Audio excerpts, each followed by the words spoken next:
Hello everyone, my name is Jen Lange. I'm a product manager for spatial analysis at Esri.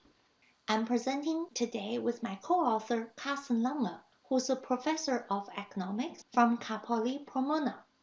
Our presentation today is about applying GIS and machine learning methods to analyze factors affecting COVID-19 vaccine rates. The goal of our project is to develop a machine learning model to identify and quantify contributing factors associated with COVID-19 vaccine rate in the US, more specifically at the county level. We know that the vaccination rate from county to county varies a lot in the US. We also know that variables like age, race, income, as well as political affiliations all play a role. So with our machine learning model, we aim to answer two questions. Number one, what determines vaccination hesitance in US counties? Number two, by how much each of the factor or each variable impacts the predicted vaccination rate in any selected county in the US. As for the project area, we focus on the counties in the continental USA. We have more than 3,000 records, and out of those, 478 records with incomplete data. That leaves 2,630 counties for the analysis. I would like to take a backward approach and show you our study results first. We shared our research results in an interactive online dashboard. I think the best way to explain the dashboard is to show it. So this is the dashboard we made publicly available. From this dashboard, I can select any state in the US and a county in the state. I'm going to choose my home county, which is Orange County, California. From here you can see, using our model, the predicted vaccination rate for Orange County is about 71%. Here's the list of explanatory variables that we used in the model, including race variables, two variables measure the age, and a variable measure the poverty, which we use the percentage of population receive food stamps in the county. And finally, a variable measures the political affiliation, which we use the percentage of Republican votes in the county in 2020 presidential election in the US. What is really interesting is what this diagram shows. It shows by exactly how much each of the explanatory variable contributes to the predicted vaccination rate, either positively or negatively compared to the national vaccination rate. For example, in Orange County, we have a little bit more than 20% of Asian population. We know that Asians tend to be more open to COVID-19 vaccinations.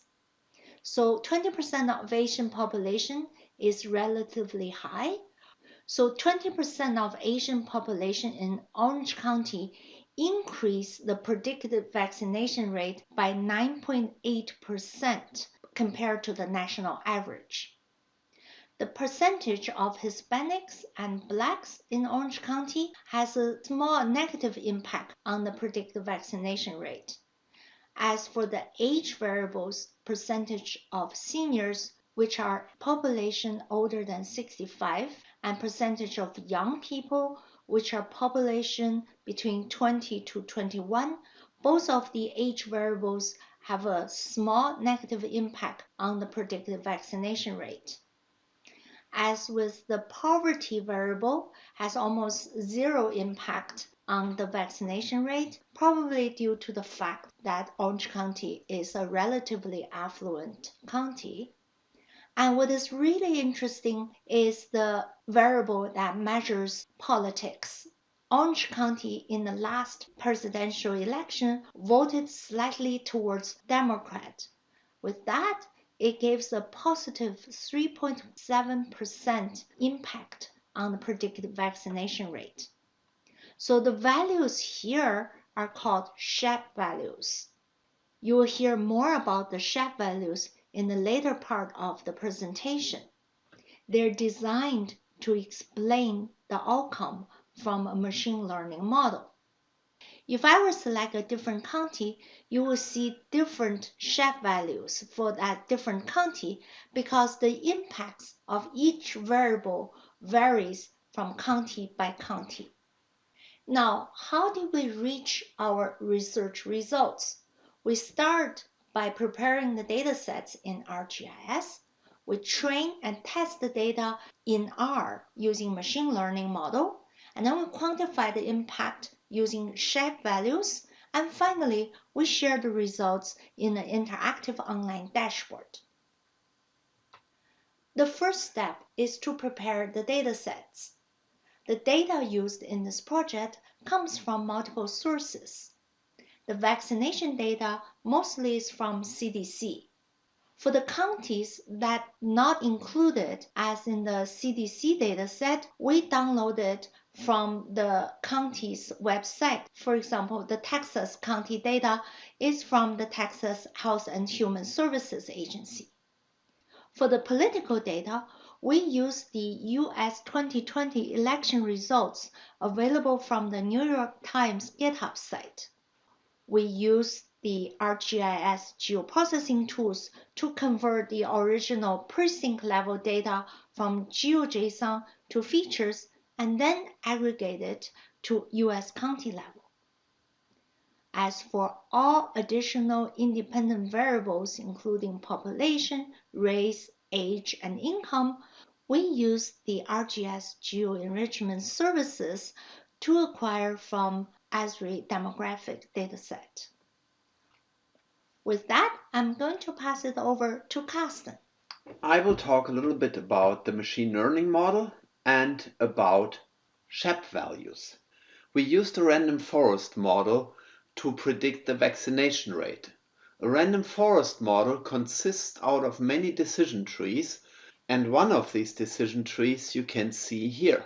A machine learning algorithm generates decision rules, and if a decision rule is fulfilled, a record is moved to the left, and if a decision rule is not fulfilled, a record is moved to the right.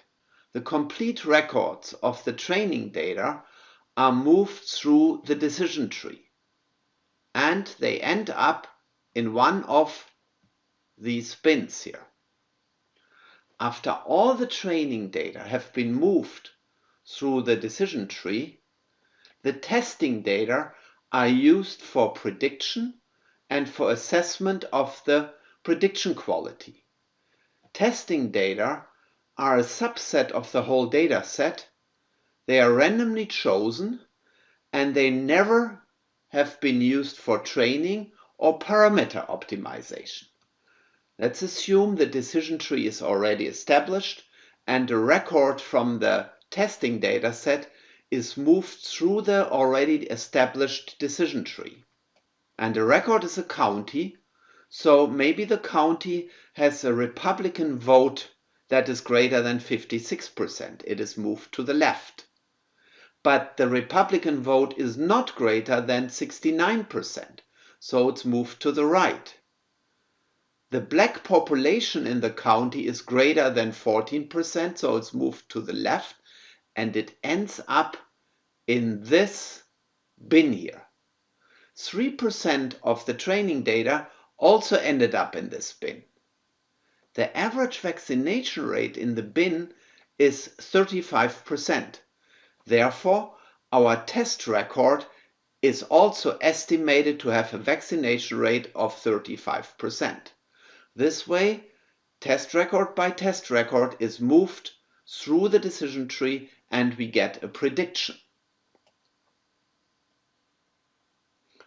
A random forest model, as said before, consists out of many decision trees. These decision trees are slightly different in terms of variables used in the rules and in terms of splitting values. So the question arises, how do we get the prediction of the random forest?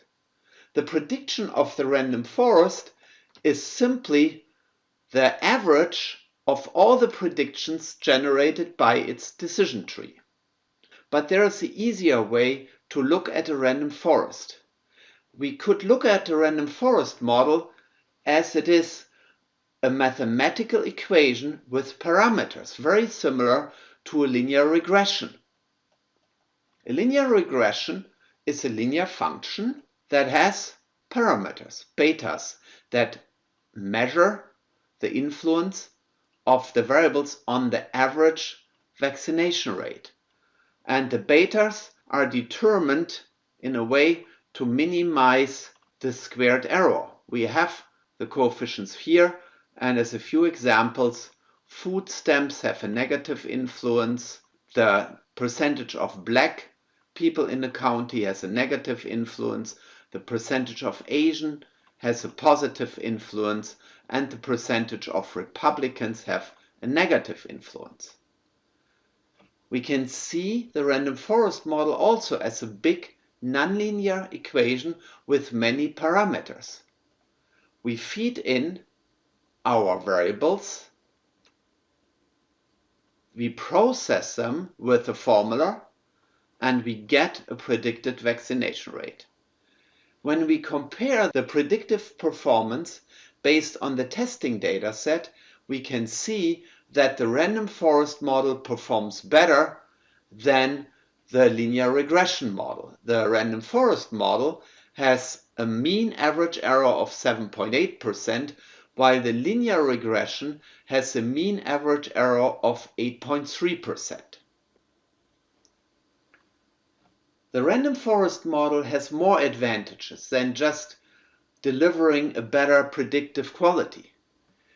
It is nonlinear, so it can catch nonlinear relationships that a straight line, a linear relation, cannot catch.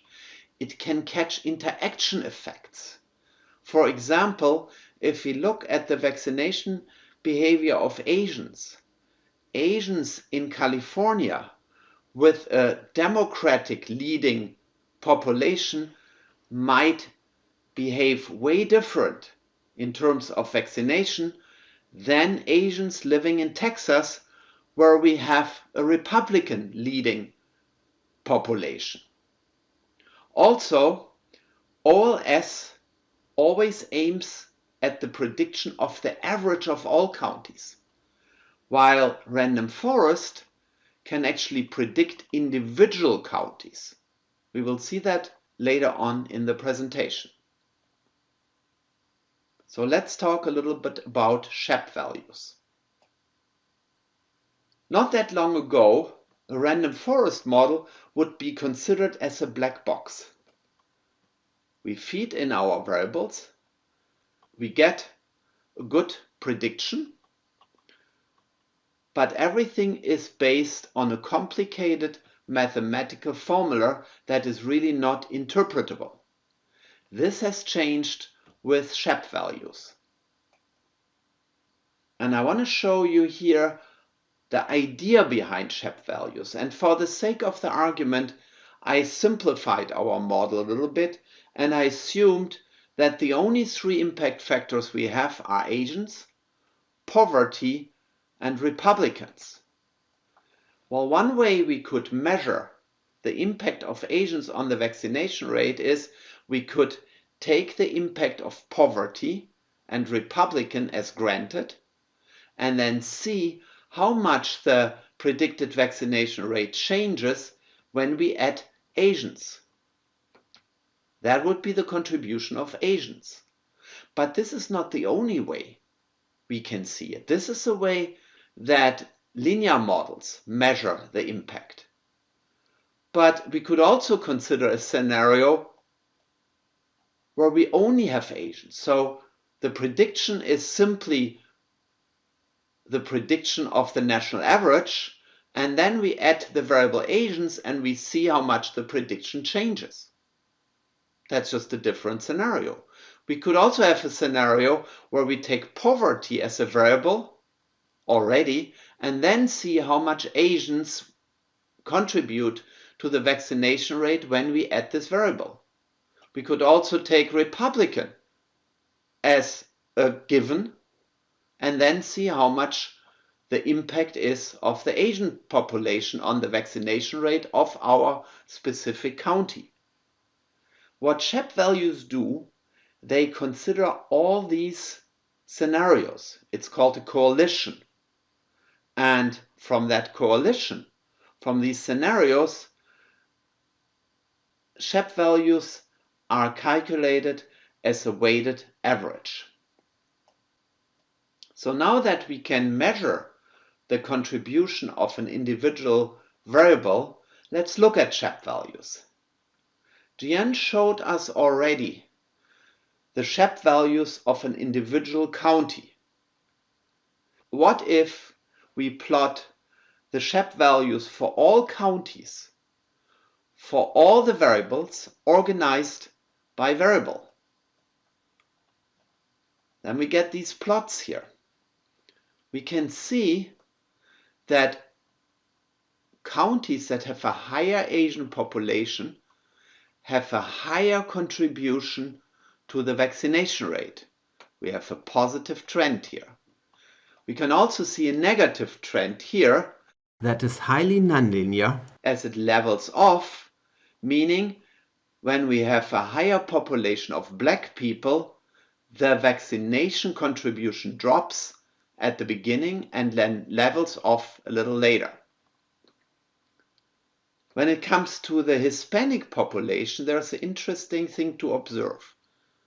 The development here is flat, not a lot of influence on the vaccination rate, but when we have counties with a very high Hispanic population, more than 60%, we can see a strongly positive effect with higher population of Hispanics leading to a higher contribution to the vaccination rate. We don't know for sure what the reason is for that, but one reason to explain it would be that Hispanic counties with a very high population were hit extremely hard at the beginning of the pandemic, with many severe illness and many deaths. And the consequence could be that these counties, with their bad experience, have a very strong tendency to get vaccinated. When we look at age, seniors and younger people, there is not a very systematic trend to recognize.